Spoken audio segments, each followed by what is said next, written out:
What's going on, guys? This is a True Story Saturday video. Even though it's Monday, fuck it, True Story Saturday.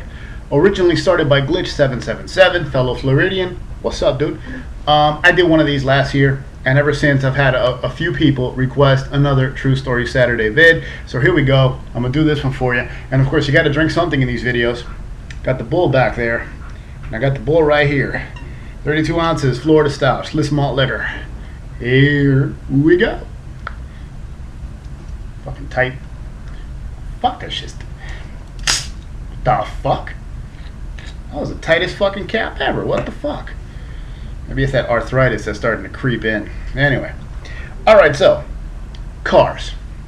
That's what this is about, cars. And it's not one story. I'll give you 3 stories, I guess.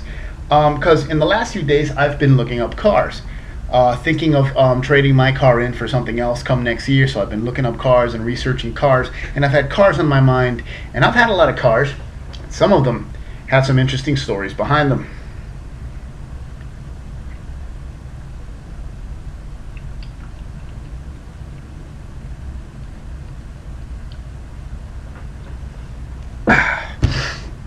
Let's see. My first car was the Maxima. Then I had the Cavalier, the Cadillac, the Box Buick LeSabre, from there to the Crown Vic, then to the first Blazer, then to the Mercury Topaz, then to the second Blazer, then to the Grand Marquis. What am I missing? I think I'm missing one.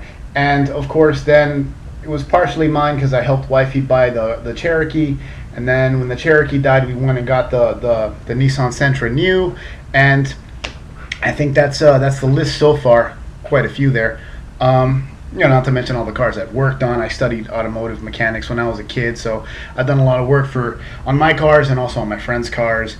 I've worked on a bunch of front-wheel drive LeSabres. I had 2 friends who had those. Worked on my buddy's 240. Another buddy had a 6-cylinder Camaro, a 3rd-gen ugly-ass fucking Camaro. 4th-gen, not 3rd-gen, 4th-gen. Fucking pointy bitches. Anyway, so had a lot of cars. But I'll never forget the story of my first car. Like I said, it was a Maxima, a 1982 Datsun Maxima. Now, I got my first car when I was 17. And I'm young and dumb, and it was funny because I worked at Taco Bell at the time, and my manager, which was a really cool cat, Pablo, he took me.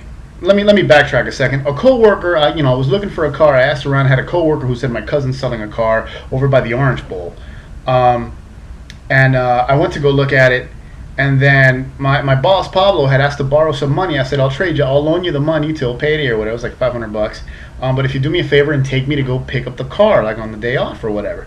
So we did that, and he took me over there. Now Pablo had this old fucking Ford, like mid-70s beater ass pickup truck.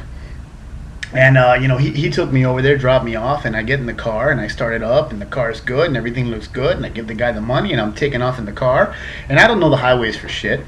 I had only been in South Florida like 3.5 years by that point, and of course I hadn't really gone out of my neighborhood, so I don't know the highways, and I went from my part of like Southwest Dade County over to Little Havana Orange Bowl. It was a gas station, I'll never forget. It was a Fina gas station off of 13th and 13th, which was always funny to me that it was 13 and 13.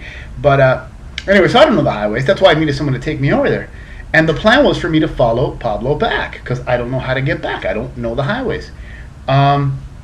So I'm all happy. I'm buying my car, and I jump in this old brown beat-up Datsun Maxima. At one point, it had a sunroof, but they had to weld the fucking thing shut. It's fucking radios missing out the dash, and I get in there and I'm looking around as I'm driving out of the gas station. I'm looking around, and AC don't work, and radio don't work, and as I'm going down the street following Pablo, I kind of realize his speedometer doesn't work, and little things. So whatever, follow Pablo onto the highway there.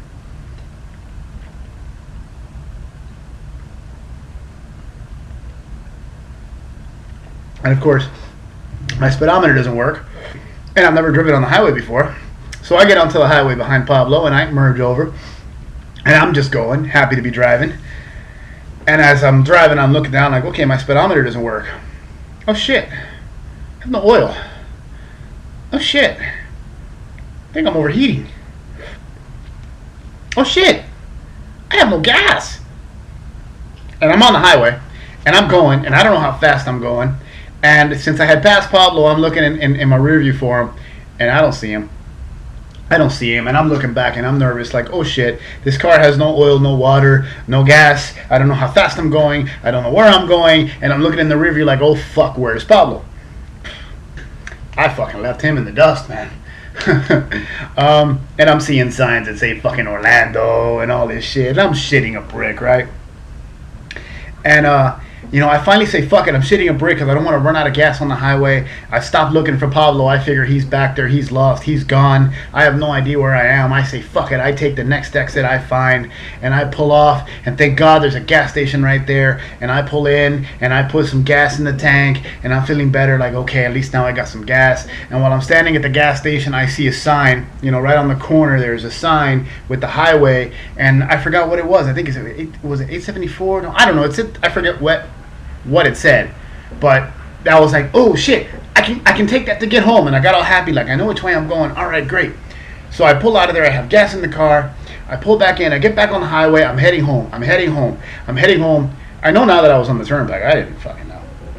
And it's funny because I'm heading back and I start seeing signs for fucking places I know and shit, and fucking, you know, Bird Road and this and that. Tropical Park's on Bird Road. It's more east, but it's like, okay, it's that way. Beautiful. Bird Road. Perfect. I'm going to come off on Bird Road. Oh, this is great, because my best friend was living, like, literally. This is going to be a long video. Fuck it. Bear with me. My best friend was living literally, like literally a block from where the turnpike lets off on Southwest 40th Street, Bird Road. Literally on a house that faces the main avenue, because there's a little parallel road for the residents and shit, but the houses are overlooking the main, you know, 8-lane fucking road, right? So beautiful. I'm like, perfect. I'm going to get off on Bird Road. I'm going to pull up to my friend's house. I'm going to show off my new car. So after shitting a brick on the highway and almost running out of gas and all this, and the speedometer's broken and no radio and sweating buckets because it has no fucking AC, right? My first little new car, 1982, Datsun Maxima. You know, I pull off the fucking highway, I get off on Bird, I go down, I cut into the little parallel, you know, street, residential street. I pull up in front of his house. Literally, his house is here, and I pull up in front of the house parallel on the grass. And I just get out of my car, slam the door behind me, walk up to his house, knock on the door, like, yo, dog, what's up? Check it out, look at the car. Holy shit! Smoke billowing the fuck out from under my hood. My buddy's first impression of my car was a car that looks like it's fucking on fire. Because I had been overheating. Because the radiator was fucking bone dry. So that was my first car, that goddamn Datsun Maxima. I had it for a month.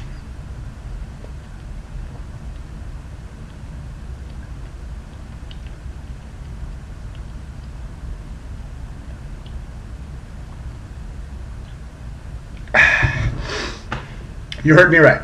I had it for a month. I got some head in the car at some point, parked like at Tropical Park and shit, and you know, I went out a bunch of times and I went to work every day, and I put a little cheap ass fucking discount auto parts fucking radio. Remember the tape players that didn't have rewind, they only had fast forward? Remember those motherfuckers that only had the one forward button, so if you wanted to rewind it you had to flip the tape over, fast forward it? Remember that shit? I had one of those rigged up, I think, to only the front speakers. At my buddy Gino's house at night with no lights, he hooked up an extension cord and his sister's Precious Moments little fucking figurine ceramic fucking glass lamp, like bedside lamp. We used that to fucking wire the shit. It was fucking hilarious. And then a month after getting the car, I crashed it into one of those big square cement light poles. Ironically, the same friend whose house I pulled up to show off the car, his car had broke down or whatever it was, and his girlfriend needed a ride to work early on a Sunday morning, my day off. So I showed up there at 8 o'clock in the morning on a Sunday, fucking groggy as shit, to pick her up and take her down to her job, wherever the fuck that was. And my brakes weren't that good, and I was young and stupid, and my tires were probably fucking bald as shit. And taking that first turn off of that little residential side road of his house, taking that first right turn, took it too fast, hit the brakes, skidded, went right into the fucking light pole, totaled the fucking car. By the way, I was driving with only a restricted license. I forgot to mention that. But fortunately, she was okay. You know, unfortunately, you know, I banged the fuck out of my knee, but that was about it. And coincidentally, talk about a story. Now that I think about it, there was a couple, an older white couple in an old pickup that happened to be behind me, and it was funny because they pulled in. You know, after I crashed, they pulled up like, you know, are you okay? This and that and shit. I think this girl like busted her lip. She was bleeding a little, but it was nothing major. I was just bruised, but you know, my pride more than anything was hurt. But they're like, "Oh, are you okay?" This and that. And the guy actually, coincidentally, there happened to be two like Mexican-looking dudes, Central American. I don't know if they're Mexican or not, but they happened to be walking down the street. Don't ask me how this shit happened, because I'm still kind of dazed and shit.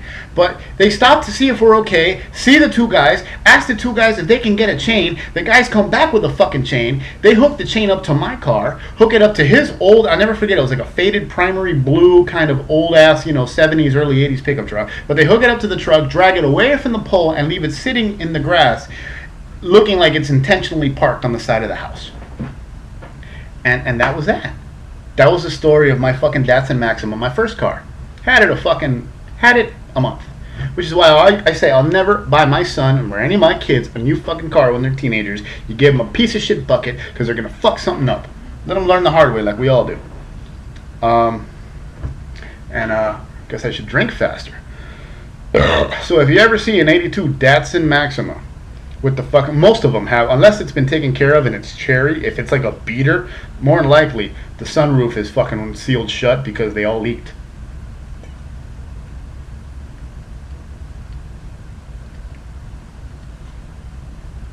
Coincidentally, like 5 years later when I was taking auto tech at a vocational school, night school and shit, this kid that was going there, he lived in Homestead. He drove all the fuck away from Homestead. But he had, I think his was in 81, mine was in 82. I think it was a year off, but he had the same goddamn brown beater Datsun Maxima.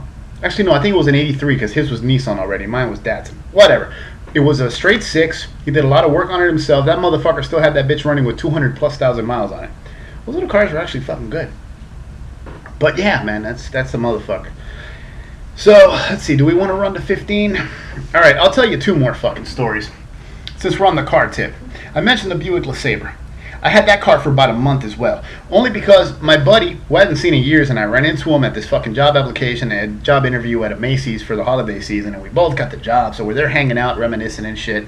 And I was driving my Cadillac right when I started working there, and my Cadillac had broken down because it was an 83 Seville with way too many fucking electronics and that piece of shit fucking 4100 fucking aluminum block engine. Not to mention it was a front wheel drive.